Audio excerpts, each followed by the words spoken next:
बिस्मिल्लाहिर्रहमानिर्रहीम। अस्सलामुअलैकुम मोहतरम नाजरीन। मिस्र में एक नेकदिल शहज़ादा हुकूमत करता था। वो था शहज़ादा, मगर ना तो उसमें शाहों वाला गुरूर था और ना ही वो जाह व जलाल वाला था। वो आम इंसानों की तरह ज़िंदगी बसर करता था, रूखी सूखी खाता था, बेशतर वक्त अपनी रया की खिदमत और खुदा की याद में बसर करता था। उसकी नेक चलनी का पूरी रियासत में चर्चा था। उसे ये खसूसियात अपने रहमदिल बाप से विरासत में मिली थी। एक दिन शहज़ादा मामूल के मुताबिक राया के मसले सुनने के बाद जंगल में था। दुनिया से बेनियाज खुदा की याद में महू था कि उसने देखा कि एक गरीब लकड़हारा अपने गधे को साथ लाए हुए लकड़ियां काट रहा है और उससे बातें भी किए जा रहा था। हालांकि उसे मालूम था कि ना तो गधा उसकी बातें सुन रहा है और ना ही समझ रहा है, और फिर भी वो जोरों को ताड़ रोने लगा था। शहजादा ये देखकर बहुत हैरान हुआ था कि लकड़हारा रोजाना लकड़ियां काटता, गधे से चंद बातें करता और फूट फूट कर रोने लग जाता। चंद रोज यही मामला रहा। जब रहमदिल शहजादे से उसका रोना देखा ना गया और वह ये गुत्थी सुलझाने में नाकाम रहा तो बिल आखिर तरक की ऊँट से बाहर आ गया और लकड़हारे से पूछा, ए लकड़हारे, तेरे इस तरह बिलक बिलक के रोने की क्या वजह है? गरीब बूढ़ा हमदर्द इंसान सामने पाकर और शदीद से रोने लगा और सिसकियों के साथ अपनी बदबख्ती की कहानी सुनाने लगा। मेरा एक बेटा था जिसे खुदा ने बेतहाशा दौलत से नवाजा था।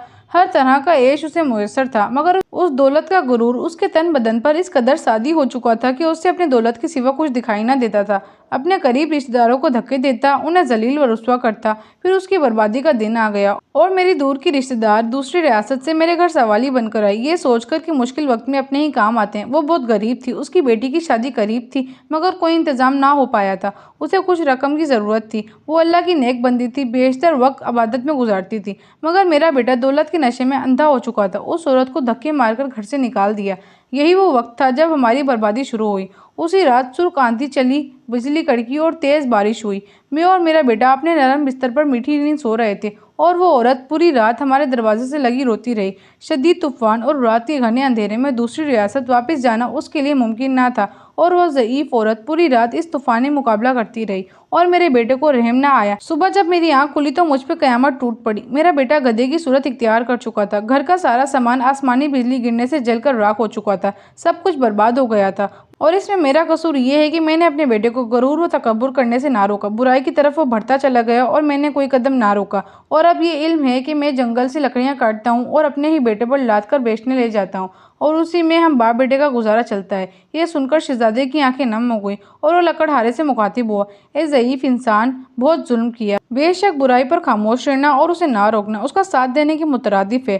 तूने अपने बेटे को बुराई से ना रोका। मुझे तेरी हालत पर अफसोस है। अब मैं अपनी इस गरीब रिश्तेदार की तलाश में मारा मारा फिरता हूँ। उसकी तलाश मुझे रुलाती है। शायद वो मेरी इमदाद कर सके, वो मुझे मिल जाए, मैं उससे माफ़ी मांगूँ। शायद मेरे गुनाहों का अजाला हो सके, मगर अफसोस वो मुझे कहीं नहीं मिलती। ये कहकर लकड़हारा रोने लगा। शहजादे ने उसके आंसू पोंछते हुए कहा, तू अपने गुनाह की माफ़ी अल्लाह से मांग, वो बहुत रहम करने वाला है। अगर उसने तुझे माफ़ कर दिया तो वो तुझे उस औरत तक पहुंचाने का कोई ना कोई सबब ज़रूर बना देगा। वो बहुत मेहरबान है, अपने बंदे पर जुल्म नहीं करता। बूढ़ा लकड़हारा इसी वक्त सजदे में गिरकर बिलक बिलक कर रोने लगा, अपनी गुनाहों की माफ़ी मांगने लगा। अचानक दूर किसी घोड़े की नापों की आवाज़ आने लगी। एक खूबसूरत शहजादी सफ़ेद रंग के हसीन घोड़े पर सवार थी।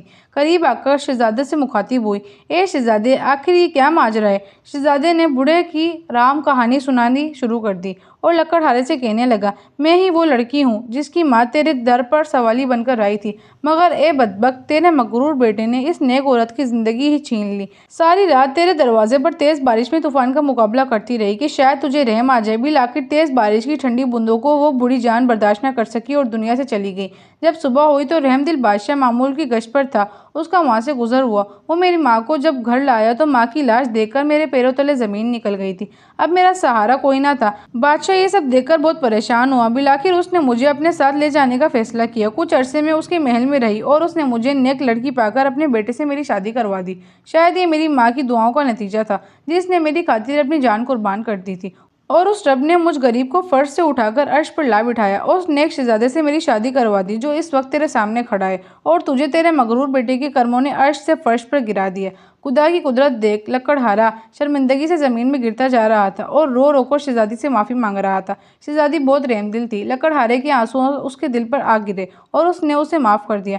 खुदा की कुदरत, लड़का उसके अपने असल रूप में वापस आ गया और खुदा के हजूर सजदे में गिर गया और शहजादा भी माफ़ी मांगने लगा। शहजादे ने उसे भी माफ़ कर दिया। आखिर दोनों बाप बेटा अपनी झोपड़ी की तरफ रवाना हो गए और ज़िंदगी का बाकी वक्त अल्लाह की याद में गुजारने लगे। जी तो मोहतरम नाज़रीन, ये थी हमारी आज की कहानी। उम्मीद है आप लोग को ये कहानी अच्छी लगी होगी। अगर आप लोग चाहते हैं कि इसी तरह की इंटरेस्टिंग कहानी आती रहें तो आप लोग मेरे चैनल को सब्सक्राइब कर दें।